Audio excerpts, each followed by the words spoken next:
What's going on, guys? BladeZilla here, and today we're taking a look at this extremely special and very fancy TJ Fischer. I believe this one is a Lash model. Okay, well, I don't even know where to start on this. It's every once in a while on the channel I get some pieces that come through my hands that, quite frankly, I have no business being able to take a look at. And this would be one of those guys. Just gorgeous, handmade artwork that are, that's just stunning to take a look at.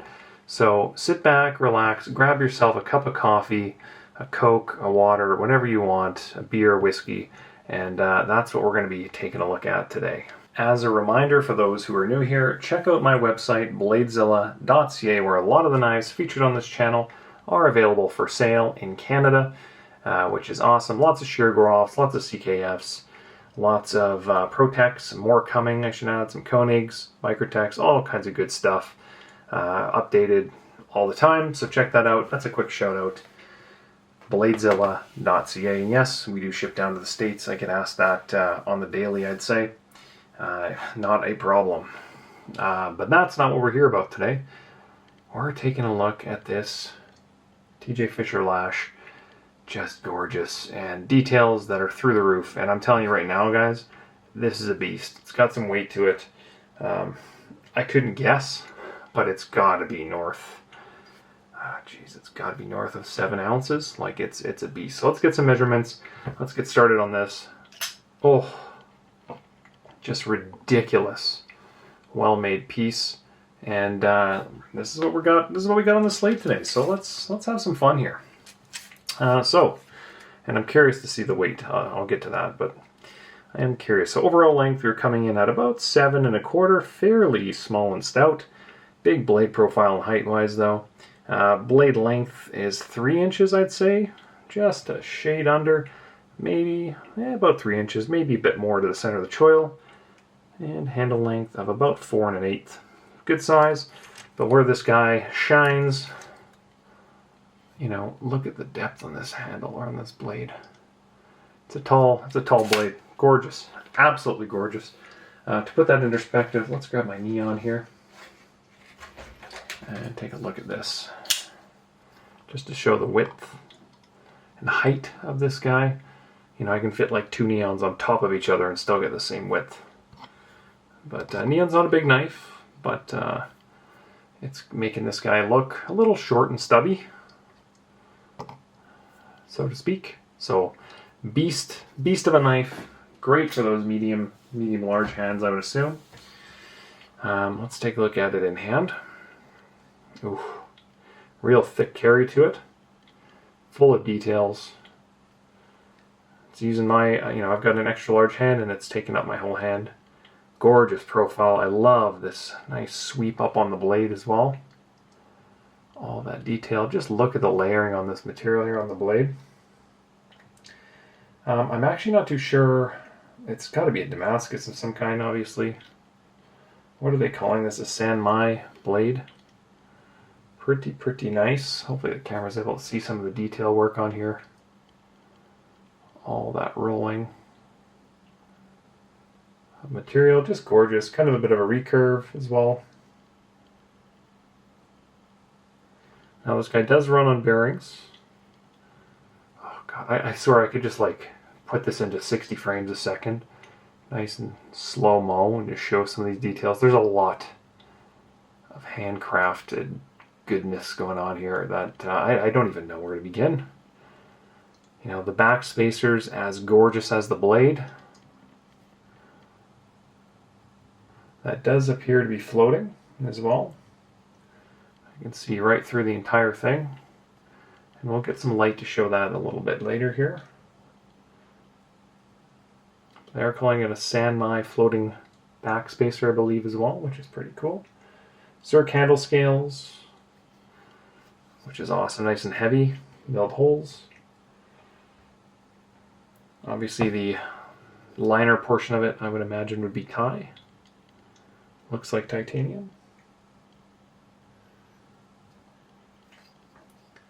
Gorgeous. Lots going on here, but that has got to be, oh, Just the detail of that backspacer, the whole thing is just perfectly flush.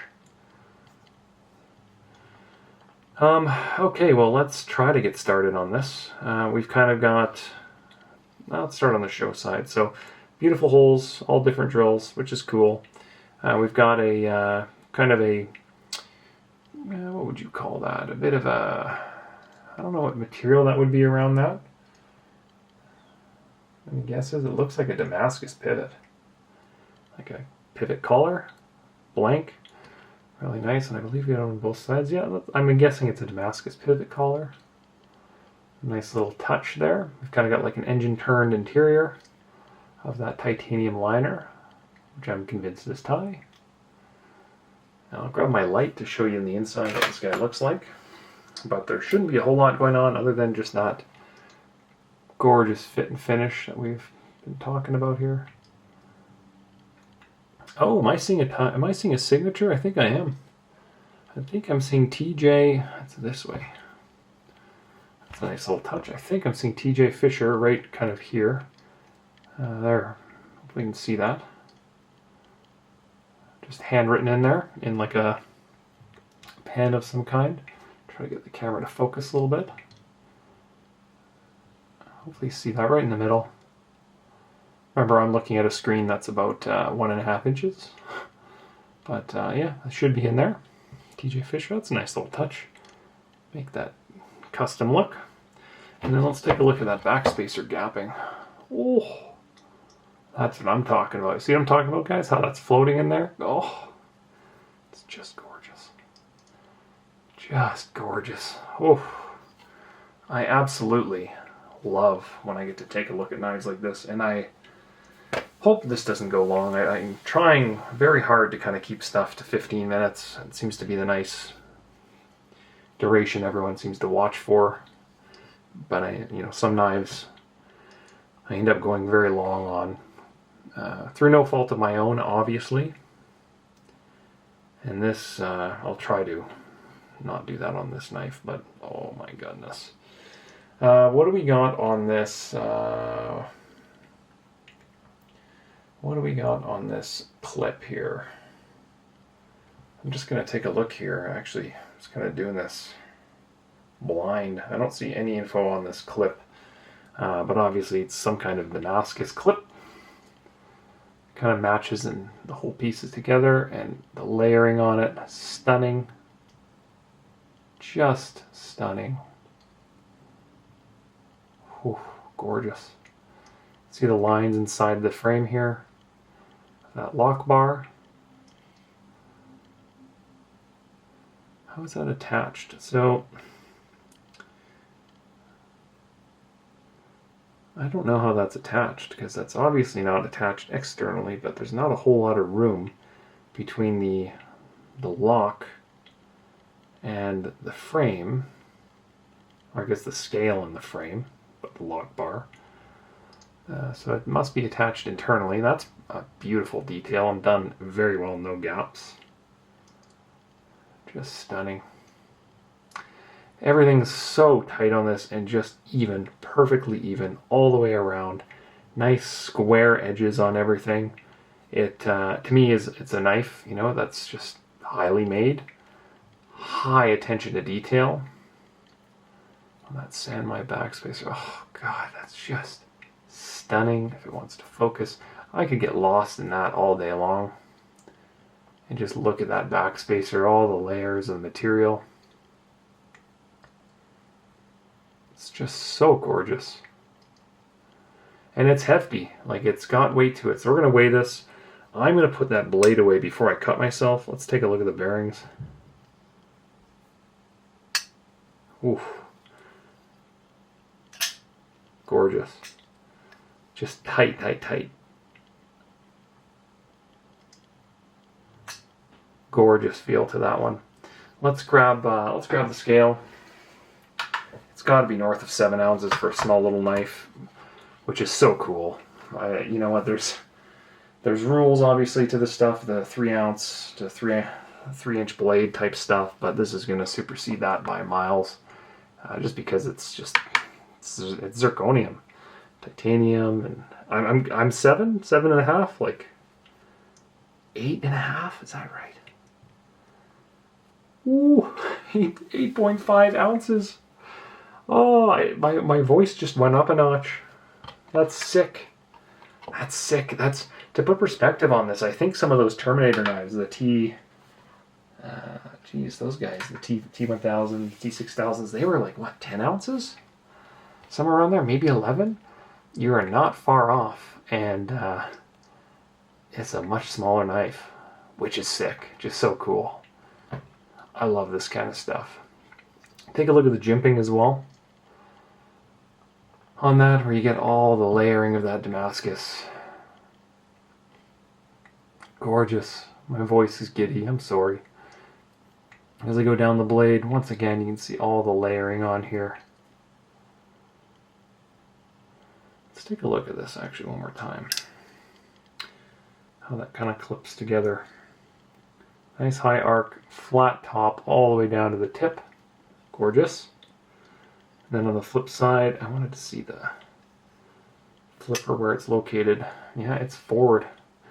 Quite forward, and actually the jimping's on top. It's not a pull back. Hopefully you can see that. My fingerprints are going everywhere because I'm getting all excited. So the jimping's on top. It doesn't take much to pull out. Oh, gorgeous. Just a stunning knife. On bearings, really tight and smooth. And look how late it pulls in. Just click. Like it's almost, it feels like that D10 is just like a very small ball. It has to be. Because it just tightens right in there. Nice and easy. I'm looking here now. Do we see any exposed lines on the D10? I don't think so. No. Nothing. That is a well-made, well-designed knife. And it's beefy. Like this is a throwback to some old school stuff. Like it's just a beefy knife with square edges, nice big cut-in lines on it. You don't see them like this anymore. You know, I think I thought TJ Fischer. I thought this was like a second generation maker to was it his father? Was it a Todd Fisher Jr.? Is that right? Is this ringing any bells to anybody? And then I thought, did he have a brother too who was doing some stuff? What was his name? Frank, maybe? Robert? Frank? Frank sounds right. Yeah. Just beefy, heavy-duty makers. Tight tolerances. Tight. And just overly done. Very tactical in nature, I'd say. But very much like a Lambert, very similar. Oh, and you get the turned tie inside here. That's a nice touch. I would love to see how they take one of these apart, because I can see the liners are attached with screws internally. I can see that on 1, 2, 3, 4, 6, looks like. 1, 2, 3, 4, 5. I see 6 on the inside of this. Should hold those in there. You know, we've got one screw on one side, everything else blinds. Just stunning. You know, it's not often you get a knife in that's just drool worthy beyond belief. There's no sense in comparing this with a Chris Reeves, comparing this with a Shira Goroff, comparing it with, you know, Spyderco's and all the fancy ones I normally do, Spartan RCs and stuff, which I thought I actually, funny enough, I have a Spartan RC large here and I don't even remember when I got it. There's absolutely no use in comparing them because they're just two different classes, two different designs. They're all just too different all the way around to really compare them. Like I have in my collection not really anything that would compare with this because it's so different, and it's just that heavy use of high-end materials made in a way that a custom maker does. Like it's really hard to kind of show how square everything is on this knife, and when you look down it and you look around it, how everything is just done with such incredible detail and execution that's just, it's tough to explain in a video and have it come through without putting this, what did I say, 8.5 ounce knife in your hand. It's just next level. I'm so fortunate to see this guy, experience it, photograph it. I just love this kind of stuff. You know, now I feel like lately some of the more cool production knives are focusing more on milling and execution on tight tolerances, aerospace grade tolerances. And every now and then a knife like this rolls in, much like an RJ Martin, where it's just, you know what, keep it simple, stupid, do it well, execute on it flawlessly, and you forget sometimes why less is more. And in this case, we've got a whole lot more all the way around with the, you know, the Damascus clip, the Sanmai blade, the Sanmai backspacer. Everything's just the Zerk. Everything's just picked so purposefully and so eloquently put together that it's just it's rare. It's rare for me. I don't get to experience this level of quality every day. So, thank you so much for letting me bring this stuff in. I'm a big fan, obviously, and appreciate it. I won't name names, but you know who you are. Thank you. Alright guys, I'm going to leave you with that. On this knife, this TJ Fischer Lash, I believe it was. And thanks for stopping by, checking this out. And until next time, we'll see you soon. Peace.